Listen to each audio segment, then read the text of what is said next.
Good morning and welcome to Top 3 Leadership, our inaugural episode here with your host, Manny Martinez, and myself, Cale Pearson. How we doing, Manny? I'm doing great. It's good to have you here, Cale. How's life been treating you? It's my favorite time of the year, basketball, so it's great. But other than that, life is good and, just excited to kick this off.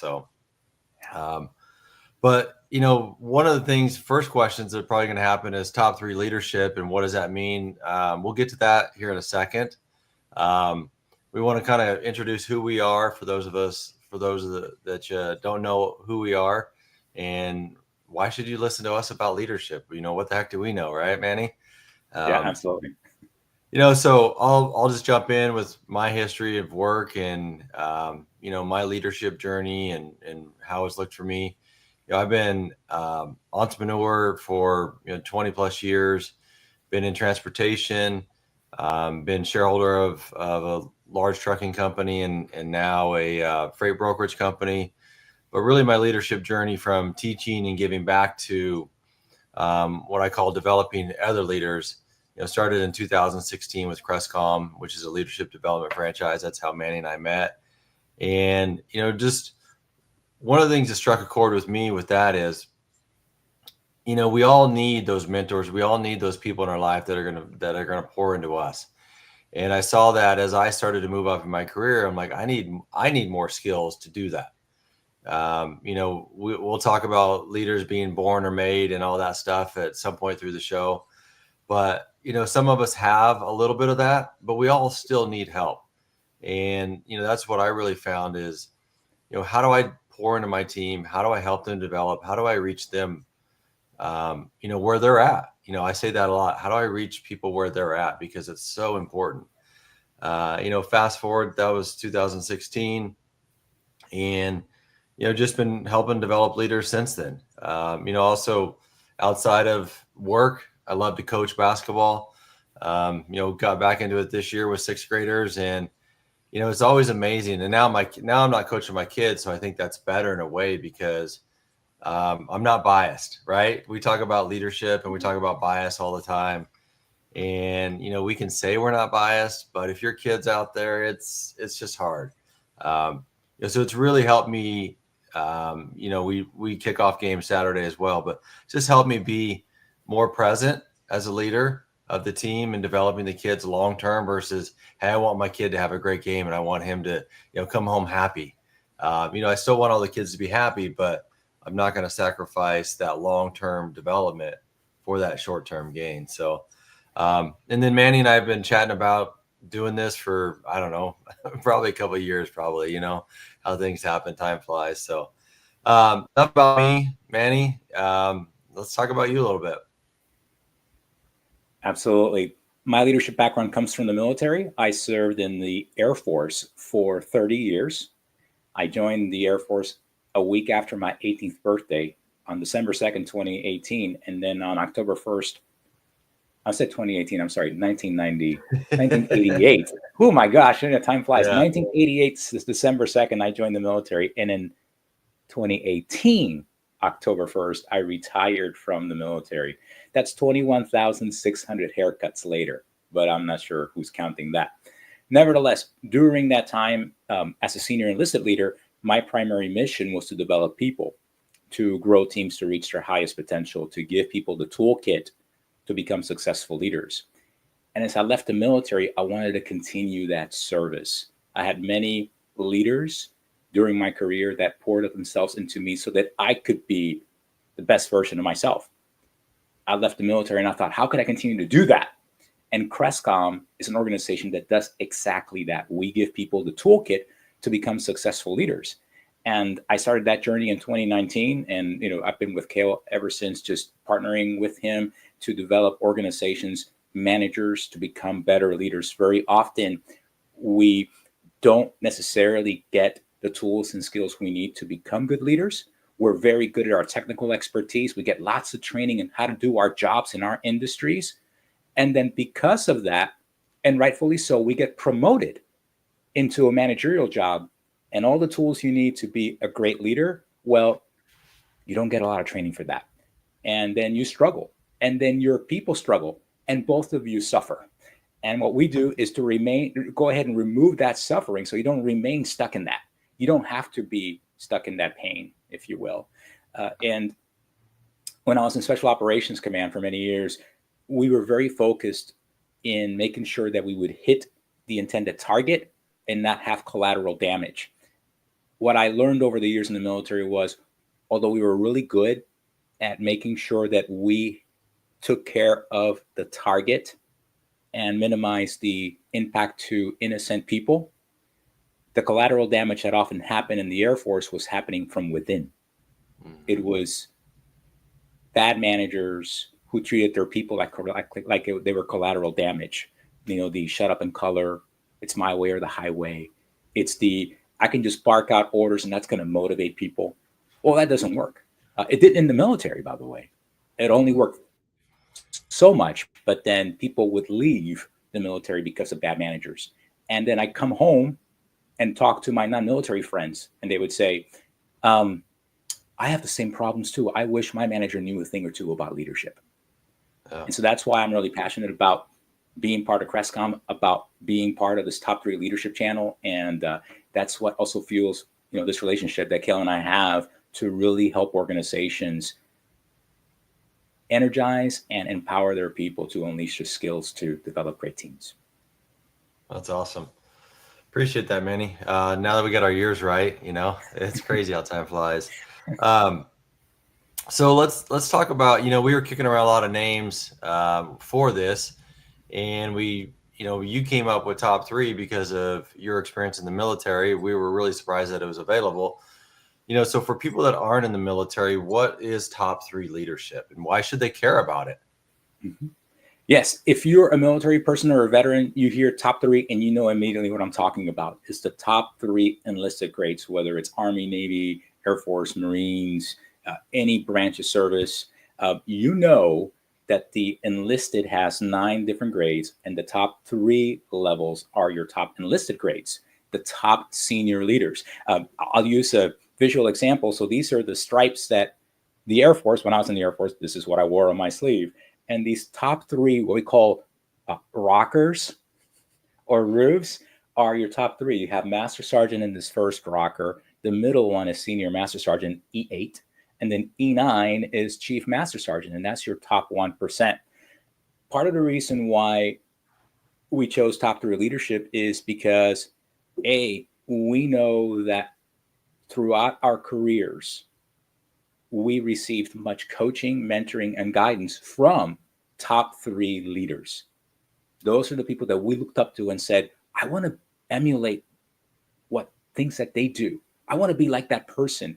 I see the things that they do, and yeah, they've got it right. They've got something about leadership that is just spot on.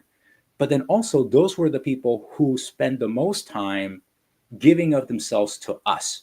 They saw our potential. They took the time to inspire us, to positively influence us. And because of that influence, we were able to have a certain level of success in our careers. Kicking that around that idea, yes, absolutely. I was surprised. Top 3 leadership was still available because every military installation that I know of has a top 3 group. So to all my veterans and top 3 brothers and sisters out there, a little salute there. Thank you so much for allowing for this space for us to represent you and also represent other leaders, even if they're not military, in our conversations. But yes, a lot of the insights and knowledge that I'm going to share are from people whom were my mentors and guides in my military career. That's awesome. And, you know, I am not military, but my dad was in the Army. And so a lot of times, you know, throughout my career, people would ask, were you in the military? Just because I was, you know, the way I was raised, you know, it's like, we call it dwizzywid, do what you say you're going to do. You know, if you commit to something, you do it. And, right. You know, unfortunately, some of that's lost in today's society, but not here. And that's what we're trying to really instill with our listeners and the people that we work with, that, listen, we're all going to have bad days, but if we said we're going to do something, we do it, we show up, we do our best. And if we need help, we ask for it. You know, I think that's something that a lot of times as leaders, if you're new to leadership, it's okay to ask for help. Manny, you and I talk about it all the time. We don't have all the answers. Nobody does, right? Mm-hmm. It's crazy. Yes. And we're not responsible and we're not expected to. Right. Yet in our minds, we have this sort of feeling that we should. Yeah. It's asking for help is really important. We also have a team that we can rely on. We hire people to come into our business to do a job. Yep. They're going to have lots of answers to the questions that perhaps we have. We need to be, as leaders, be able to, engage with them, ask them questions, really tap into their knowledge and their talents and skills. You'd be surprised at things that they can resolve and often do a better job than you could. Yeah. Which is good, kidding. Which is great leadership. Well, and that kind of struck a chord with me because in the beginning you said empower and enable people. And if you have great people on your team, they want those things. They want to be empowered and they want to be enabled to make decisions without having to run everything by you. And honestly, once you can get to that point as a leader that you empower your people, it's amazing the things that you'll get done. And to your point, they're going to do it better than you. A lot of times you hired them for a reason. Let them do their job, help them where they need, guide where they need, coach where they need, but don't micromanage. And just, I call it having your thumb on them. Just don't do that. They'll start to come to you when they need you. And that's just such a great feeling because that's how we develop leaders. We give them the latitude to do their job, really is what it comes down to. So awesome. So we talked about this before, but let's share a story, early in your career or anytime in your career, that leadership, what was your top 3 moment that you had that really struck a chord with you, and how does that carry you through to the way you work today? Cale, my first mentor, I like to talk to him about him a lot because he gave me many insights, not just for my professional career, but also in my personal life. This was Master Sergeant Doug Baird, my first base. I arrived in March of 1989. This time I got the dates right.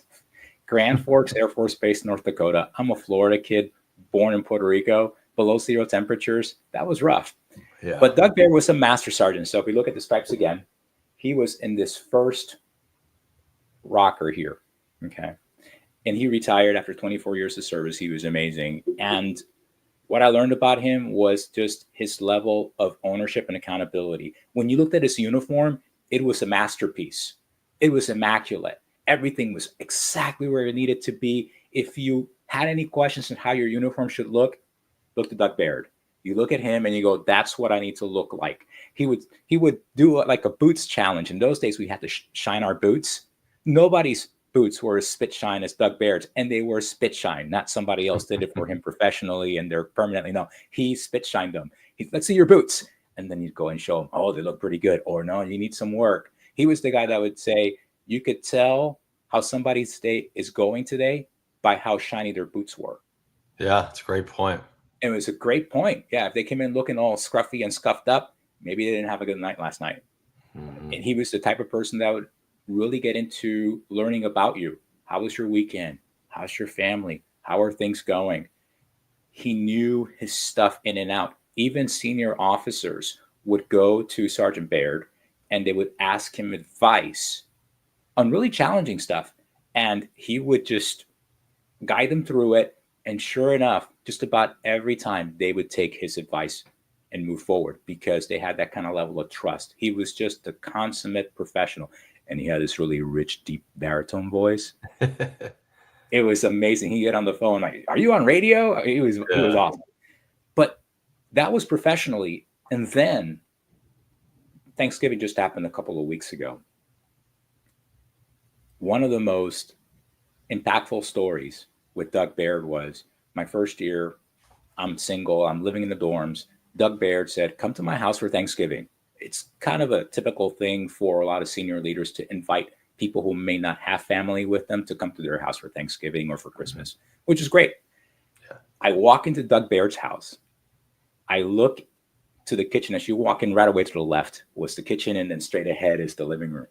I look over to the left. There's Doug Baird wearing an undershirt, looking all sweaty, slaving in the kitchen, working with the turkey. And then I look towards the living room, and there's his wife, Judy. What is she doing? She is sitting down with her feet up, watching TV.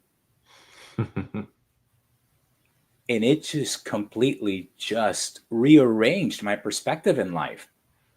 Here's a person that is not only committed to service at work, he's committed to service at home. Yeah, that's awesome. And the concept that really true service begins at home with those whom you serve every single day. I make the Thanksgiving turkey in our house. And I do it's too. just a That wonderful my wife thing to does everything do. else, but yeah. Yeah. But I think about Doug Baird. I think Mhm. about how he really took the time to get to know people, to pour into them, to help them become their best through his example in words and in actions, not just at work but at home. And when I arrived at the level that I was chosen to be a chief master sergeant in '89, 1% of the Air Force, 1% of the military force gets to be '89. So it's a wonderful privilege and an honor. I didn't have to be selected for it, but I was. I called Doug Baird, and he said, out of my 24 years, I mentored and supervised a lot of people. You're the only one. You're the only one that got to the level, and I'm proud of you. And Wow, that's that just, awesome. again, just completely validated how you need people to help you be successful. You're not in this by yourself, for yourself. Mhm. We need a team. We need a support cast, and we need mentors and coaches like Doug Baird in our lives if we're going to accomplish anything worth accomplishing. Definitely. That's a great story. And for our listeners, you can see why Manny does this because he's a great storyteller. So I appreciate the detail, and hopefully I can articulate my story. I was going to share one about my dad, but as you were talking, it made me think of another person in my life. A good friend of mine growing up, we were, best friends, and um, he was a gentleman that he was a self-made man. I mean, just he started down in California in Bakersfield as a welder and in the oil fields, and said I can do better than working for somebody else, and decided that he was going to go out on his own and he's going to do his own thing. And started with one welding truck. I think it was 1968 that he did this, and worked his way up and built a company, and where I remember it, was mid 80s. I was born in the late 70s, probably about 8, 10 years old. They had a modest house, just like one I live in today, middle class. But then you just started to see things change. And, I remember being at we spent a lot of time at their workplace because they had these A-frame trucks and they'd line them all up in the yard. And so my buddy Jason and I, 8, 10 years old, we would run and jump I'm sure that all the workers were like, what are these kids doing? But we would just jump truck to truck. Yeah. Um, but, at the time I was just having a good time. But the lessons that I was learning of like just watching and being around somebody that was building a business and building something remarkable. And, it takes me back that I always look forward, and I spent a lot of time at their house too. He used to joke with me. It's like, hey, give me your social security number because I need to claim you on my taxes. And at the time I was like, what? I'm like, what does he mean by that? But I spent so much time over there, and they truly loved it. I mean, they were like a second set of parents. Yeah. Um, his mom to this day is just amazing. So, looking at that, and mid 80s, they probably had 100 employees, and then as I got older and grew, they were up to over 4,000 employees, states, all across the Western states because they were in the oil field business. So if there's oil, they're there. Um, and I moved out of Bakersfield 21 years ago, but I think about him all the time because of the impact that he had on me. And just what I remember most, he was the hardest working person you ever met. I mean, he just got it done, but he was also very, very caring, and he would take care of people, and he didn't do it for the status or like, look at me. He would do it on the down low. And, if somebody was going through something hard, he would make sure they were taken care Yeah. of, because he saw the value in the people.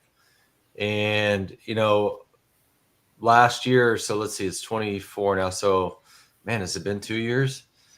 No, it was a year ago. So he ended up passing away. And this guy, I mean, I remember his wife, my buddy's mom, being like, oh, his name was Ken, but everybody called him Stuart that knew him. So it's like, Stuart's not going to make it to Jason's high school graduation. Well, Jason's a couple years younger than me, and he just passed last year. The guy he's the cat. He had 9 lives. Luckily with the business success he had, he was able to, be very, very wealthy, and that afforded him, heart transplant, liver transplant. I mean, he got the most out of his life. So it's pretty awesome. Just his stubbornness, and his will to live was amazing. But I remember I went down to the service last year, and a story that resonates with me about him was, there was a congresswoman speaking at his service, and she had owned a business that had done business with KSI, it's called, for years. And, she was new in the business. I think a year or two in, she did temporary labor. And, in that, oil's boom or bust, right? It's a boom or bust industry. There's a lot of people that come into it. They blow up in a good way, and then they get over their skis and they go bankrupt. And so this company that she was offering temp service to went bankrupt and stiffed her. And, it was a pretty big client of hers. And Stuart knew this, and he called her and said, hey, I know this company just went out of business. How are you? I want to make sure, you're good. You're going to be here. You're important to us as a business partner. And, she said, it's going to be tough. We got to figure some stuff out. So he's like, well, come down to my office and let's chat. So, she shows up to the office, and she's like, hey, I'm here to meet Ken or Stuart, and he's like, oh, he's out, but he wanted to leave something with you. So he had prepaid for a year for her services to get her through. It's like, he didn't have to do that. No. But he saw the value of what they were doing. And so that's, to me, is just such an amazing thing when somebody can be selfless. It's one thing. It's like, oh yeah, it's easy because he's in that position. He didn't have to do that. No, it's like he took it because he saw the value in the people. And I think, just demonstrating how we impact people is so huge. Yeah. So I can talk about him all day long. It's pretty awesome. Yeah. Yeah. Thank you. What a great story, and yeah, it's not about what you have. It's about what you do with what you have. Yeah, exactly. Yeah. And he was given a gift and a talent and an ability, and he shared it. He could have hoarded it. He could have thought about him being number one. And there was really no guarantee that advance payment was going to pay off in the end. Right. You don't know. You never know. So just the idea of, I can give something that's going to be of good for you without any expectation in return. Mm-hmm.